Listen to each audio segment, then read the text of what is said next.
Today, we are going to talk about a very important story in history. It is the story of the Opium War. This war happened between Britain and China in the 1800s. It changed Asia forever. I have heard the name before, but I do not know much about it. Why is it called the Opium War? Because opium was at the center of everything. Opium is a very dangerous drug. Britain used it to make money from China. And that choice led to a terrible war. That sounds very serious.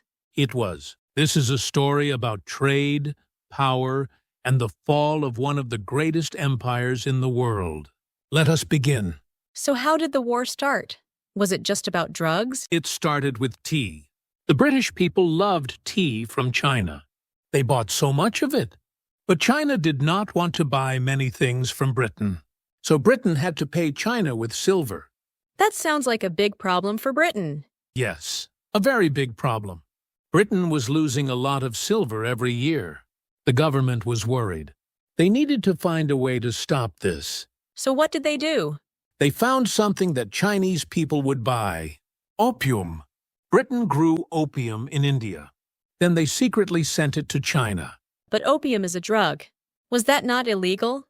China said it was illegal, yes. But Britain did it anyway. British traders smuggled opium into China. More and more people in China started using it. That must have caused many problems in China. Very serious problems. People became addicted. They could not work. They could not take care of their families. Soldiers and government workers also became addicted. China was getting weaker. And the silver? Now the silver was going the other way. Chinese people were buying opium with silver. So silver was leaving China and going to Britain. The trade balance completely changed. So Britain fixed its money problem by selling a drug to China. Exactly. And they did it through a system called the Canton Trade System. All trade between China and the West happened in one city, Guangzhou. Britain used this system to bring opium in quietly. China did not try to stop it? They tried, but it was very hard to control. There were many corrupt officials, and British traders were very determined. The opium kept coming. This is very sad. A whole country was being slowly destroyed. That is a good way to say it. And soon, China decided it was time to fight back. So who tried to stop the opium? A man named Lin Zexu. He was a very strong and honest government official. The Chinese emperor chose him to go to Guangzhou and stop the opium trade. What did he do when he arrived? First, he sent a letter to the British traders. He told them to give all their opium to the Chinese government. He said opium was destroying his country and it had to stop. Did the British traders listen? At first, they did not want to. But Lin Zexu was very serious. He stopped all trade in Guangzhou. No ships could leave. No goods could move. He put a lot of pressure on the British. That was a strong move. Yes, and it worked. The British eventually gave up over 20,000 chests of opium. That is an enormous amount. What happened to all that opium? Lin Zexu had it all destroyed. His workers mixed the opium with salt and lime. Then they dumped it into the sea near Human. It took over 3 weeks to destroy all of it. That must have been an incredible sight. People say it was. Imagine thousands of chests of opium being destroyed on the beach. The smell alone must have been very strong. How did Britain react? Britain was very angry. They said the opium belonged to British traders, and destroying it was an attack on British property. They used this as a reason to go to war. But was that a fair reason? Many historians say no. The opium was illegal in China. Lin Zexu had every right to destroy it. But Britain was very powerful. They wanted to protect their trade, and they wanted to teach China a lesson. So the destruction of opium became the excuse for war. Yes, Britain sent its navy to China.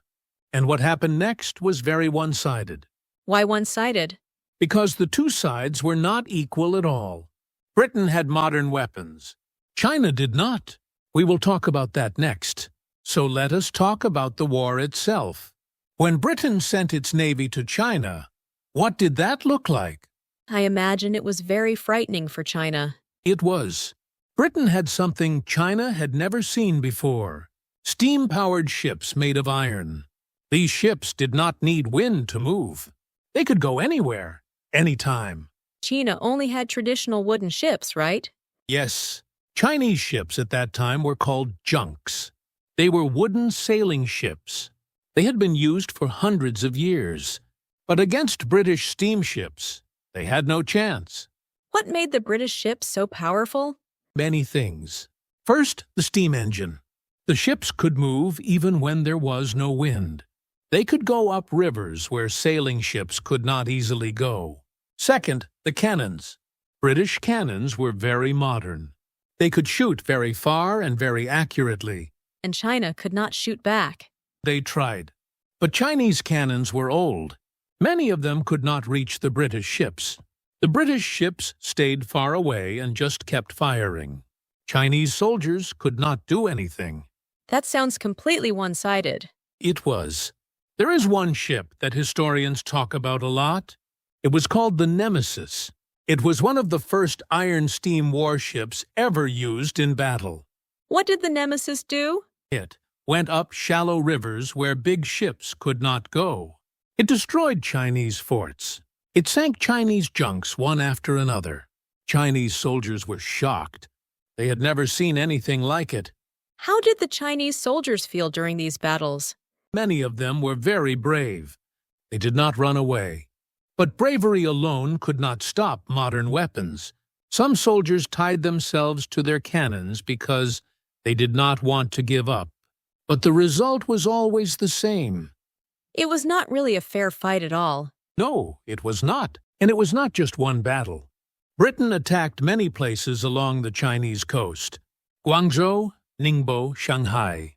Each time China lost. Why could China not adapt quickly? That is a very good question. The Qing government was very conservative. They believed China was the greatest country in the world. They did not think they needed to learn from the West. So they did not modernize their military. That thinking cost them a lot. It cost them everything in this war. By the time British forces reached Nanjing, China had no choice. They had to stop fighting and talk about peace. And that peace did not come for free. Not at all. The price China paid was very, very high. So what happened after China lost the war? In 1842, Britain and China signed a treaty. It was called the Treaty of Nanjing.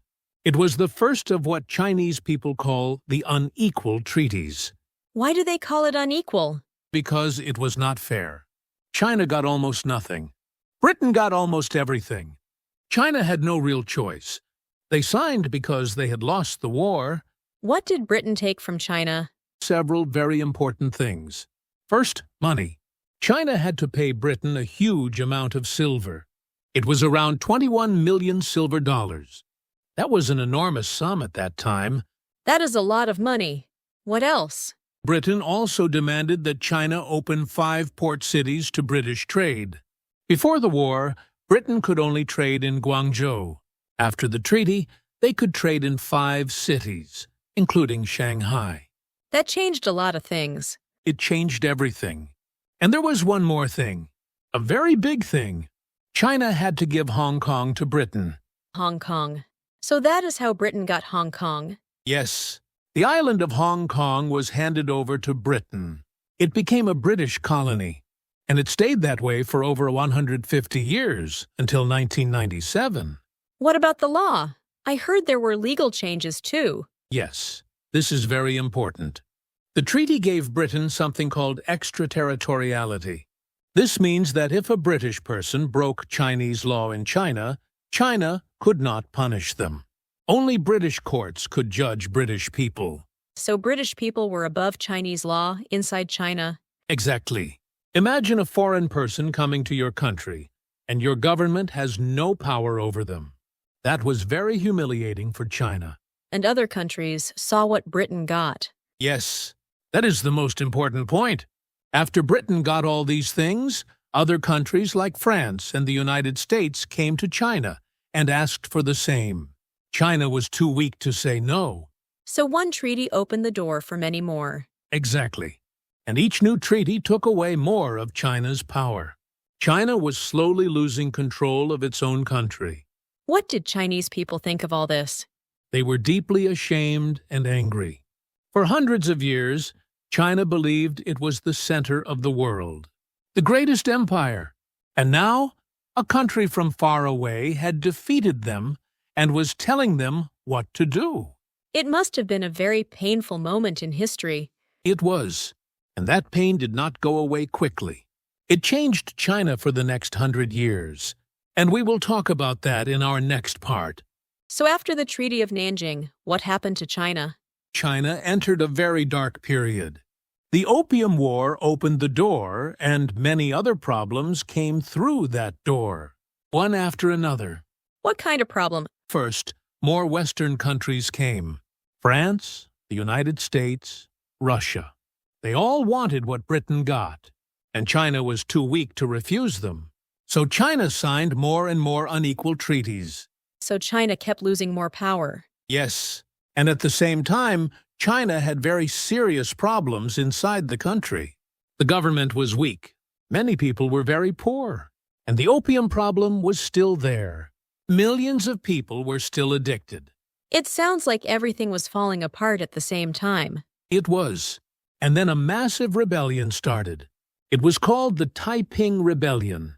It lasted from 1850 to 1864. Millions and millions of people died. Some historians say it was one of the deadliest conflicts in all of human history. Why did that rebellion happen? There were many reasons. People were angry. They were hungry. They did not trust the government. A man named Hong Xiuquan started a movement that became a full civil war. The Qing government had to fight this war while also dealing with Western pressure from outside. The government was fighting on two sides. Yes, inside and outside at the same time. And then came the Second Opium War, from 1856 to 1860. Britain and France fought China again. And again, China lost. What happened after the Second War? Something very painful. British and French soldiers marched to Beijing. They burned and destroyed the old summer palace. In Chinese, it is called Yuan. It was one of the most beautiful places in the world. Why did they destroy it? It was partly punishment, and partly they wanted to take the many treasures inside. The palace had priceless art, gold, and beautiful objects from centuries of Chinese history. Much of it was taken or destroyed forever. That must have been heartbreaking for Chinese people. Even today, it is a very emotional topic in China. The ruins of the old summer palace are still there in Beijing. They are kept as a reminder of what happened. So what did China do after all of this? Some people in China knew that things had to change. They started a movement called the Self-Strengthening Movement. In Chinese, it is called Yangwu Yundong. The idea was to learn Western technology, but keep Chinese culture. Did it work? Partly. China built some modern ships and weapons. They started new schools. But the change was too slow and too limited. The government was still very conservative at the top. Real deep change did not happen fast enough. So China kept falling behind. Yes, and the final moment that showed how weak China had become was the First Sino-Japanese War in 1894. Japan had modernized very quickly after the 1860s. China had not changed enough. Japan defeated China badly. China lost to Japan too. Yes, and that shocked the whole world. Japan was a small island country. China was a giant empire. But Japan had modernized, and China had not done enough. That defeat made many Chinese people realize that the old ways simply could not continue. It is a very tragic story. China was so powerful for so long. For thousands of years, China was the most advanced civilization in Asia, and perhaps in the world. They invented paper, printing, gunpowder, and the compass. They had great cities and great art. But in the 1800s, While Europe was changing very fast with the Industrial Revolution, China stayed the same. And that gap became very dangerous. Exactly. The Opium War showed that gap to the whole world. China was called a sleeping lion. But the awakening was not glorious. It was painful and humiliating. Is that why this period is so important to understand today? Yes, Chinese people call this time the Century of Humiliation. It started with the Opium War in 1839 and ended in 1949 when the modern Chinese state was founded. 100 years of losing power, land, and pride. That is a very long and difficult 100 years. It is, and understanding where it started and why it happened helps us understand China today. Why China values its independence so strongly. Why China is determined to be powerful. It all goes back to this period. So history really does explain the present. It always does. That is why we study it. We covered so much today. Tea, silver, opium, war, and the fall of a great empire. Yes, and at the center of it all was a simple question. Who controls trade and who makes the rules? Britain wanted to keep its silver. And to do that, it sold a drug that destroyed millions of lives. And when China tried to stop it, Britain used that as a reason for war. The result changed the history of Asia completely. It is a story that makes you think about power, about fairness, about what strong countries do to weaker ones. These are questions that are still very relevant today. The Opium War is not just old history. It is a mirror. We can look at it and think about the world we live in now. Thank you for walking us through all of this. It was a difficult story, but an important one. Thank you for listening. History can be heavy, but knowing it makes us wiser, and that is always worth it.